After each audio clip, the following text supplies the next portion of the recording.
Hello बच्चों, कैसे हो आप सब। उम्मीद करते हैं कि आप सभी अच्छे होंगे, मस्त होंगे और अच्छे से पढ़ाई कर रहे होंगे। ठीक है, आज हम आप सभी के बीच ला रहे हैं पॉलिटी के मोस्ट 20 क्वेश्चन, इम्पोर्टेंट 20 क्वेश्चंस ला रहे हैं जो आपके हर एक एग्ज़ाम, नवोदय के इंट्रेंस एग्ज़ाम हो गया, उसके बाद सैनिक स्कूल के इंट्रेंस एग्ज़ाम्स हो गया और बोर्ड एग्ज़ाम्स में अक्सर पूछे जाते हैं। तो चलिए देर ना करते हुए शुरुआत करते हैं। फर्स्ट क्वेश्चन है, लोकतंत्र की सबसे महत्वपूर्ण विशेषता क्या है।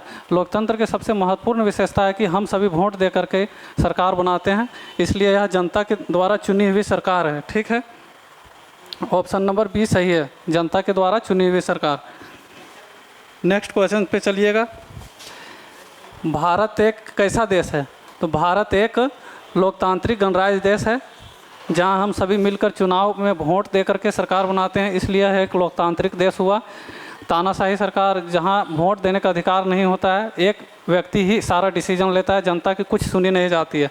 सैन्य शासन अभी वर्तमान में आप देख सकते हैं, सैन्य शासन आपका म्यांमार में है और पाकिस्तान में आंशिक रूप से अभी मानिएगा तो सैन्य शासन ही है। सरकार तो वहाँ केवल जनता के नज़र में चुनी हुई है। ठीक है, नेक्स्ट क्वेश्चन चलिएगा। भारत में मतदान की न्यूनतम आयु कितनी है। तो भारत में वर्तमान में वोट देने का अधिकार 18 वर्ष जो पूरी कर लिए हो और उसके वोटर आईडी में नाम हो तो वो वोट दे सकते हैं। और इससे पहले भारत में वोट देने का अधिकार 21 वर्ष होते थे तब होता था, लेकिन 61वां संविधान संशोधन 1989 के द्वारा इसको संशोधन करके घटाकर 18 वर्ष कर दिया गया।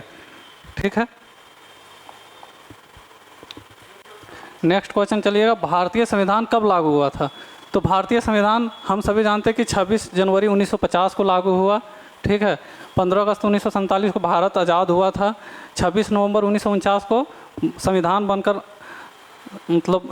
बनकर तैयार हुआ और आंशिक रूप से भी लागू किया गया था। नेक्स्ट क्वेश्चन पे चलिएगा।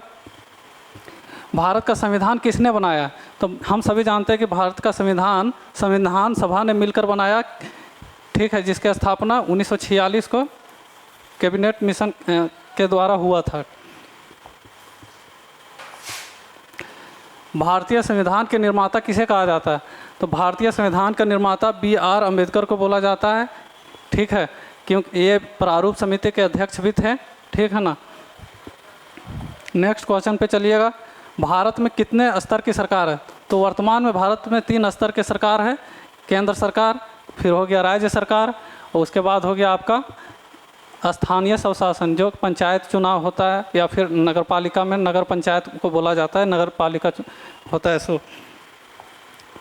नेक्स्ट चलिएगा। पंचायती राज व्यवस्था किससे संबंधित है। तो पंचायती राज व्यवस्था स्थानीय स्वशासन से संबंधित है, option number C. Next question पे चलिएगा। ग्राम पंचायत का प्रमुख कौन होता है। तो ग्राम पंचायत का प्रमुख सरपंच या मुखिया होते हैं। ठीक है, और राज्य स्तरीय पे बात करेंगे तो मुख्यमंत्री होते हैं, मुखिया के तौर पे रहते हैं मेन, और राष्ट्रीय स्तर पे प्रधानमंत्री जी होते हैं। भारत में चुनाव कौन कराता है। तो हम सभी जानते हैं कि भारत में चुनाव निर्वाचन आयोग के द्वारा करवाया जाता है, ऑप्शन नंबर सी है, सही आंसर इसका होगा। यह आर्टिकल 324 में है। नेक्स्ट है, लोकतंत्र में अंतिम शक्ति किसके पास होती है। तो लोकतंत्र में अंतिम शक्ति जनता के पास होती है। मान लीजिए कि अभी वर्तमान में जो सरकार है वो गलत काम कर रहा है, तो अगले चुनाव में आप वोट दे करके उनको हटा भी सकते हैं। तो इसका ऑप्शन नंबर डी हो जाएगा। नेक्स्ट क्वेश्चन है आपका, भारतीय संविधान की प्रस्तावना में कितने आदर्श है। तो हम सभी जानते हैं कि भारतीय संविधान के प्रस्तावना में 5 प्रकार के आदर्श वाक्य है। कौन कौन सा है।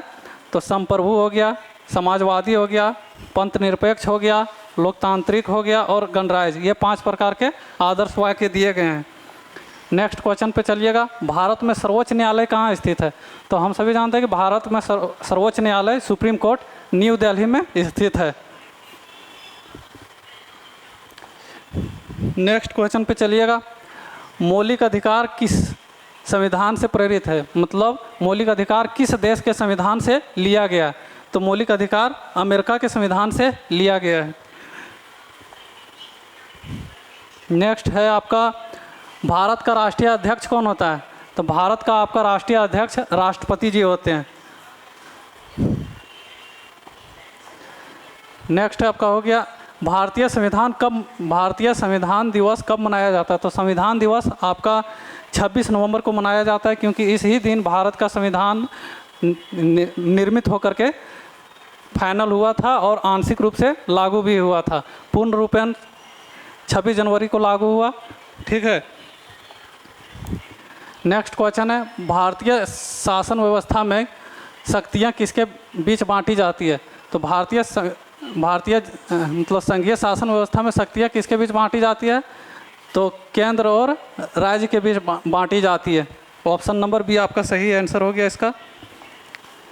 नेक्स्ट क्वेश्चन हो गया, महिलाओं के लिए पंचायतों में कम से कम कितना % का आरक्षण है? मतलब पंचायत चुनाव में महिलाओं के लिए कितना % सीट आरक्षित है? तो 33% आरक्षित है। ऑप्शन नंबर बी आपका सही आंसर हो गया इसका। नेक्स्ट क्वेश्चन पे चलिएगा, भारत में बहुदलीय व्यवस्था का अर्थ क्या है? तो भारत में बहुदलीय व्यवस्था का अर्थ हो गया कि भारत में अभी वर्तमान में हजारों पार्टियां हैं और सभी अपने अपने स्तर से चुनाव लड़ते हैं। इसीलिए हम लोग का जो देश में है सो ऑप्शन नंबर सी कई राजनीतिक दलों का होना सही आंसर होगा इसका। नेक्स्ट क्वेश्चन, लोकतंत्र का मुख्य उद्देश्य क्या है? जनता की भलाई, सेना को मजबूत करना, राजा को शक्तिशाली बनाना या फिर तानाशाही स्थापित करना? तो इस क्वेश्चन का आंसर आप कमेंट में दीजिएगा और बताइएगा कि आप 19 में से आपका कितना क्वेश्चन सही हुआ। ठीक है। अब मिलते हैं अगले टॉपिक पे, तब तक के लिए धन्यवाद।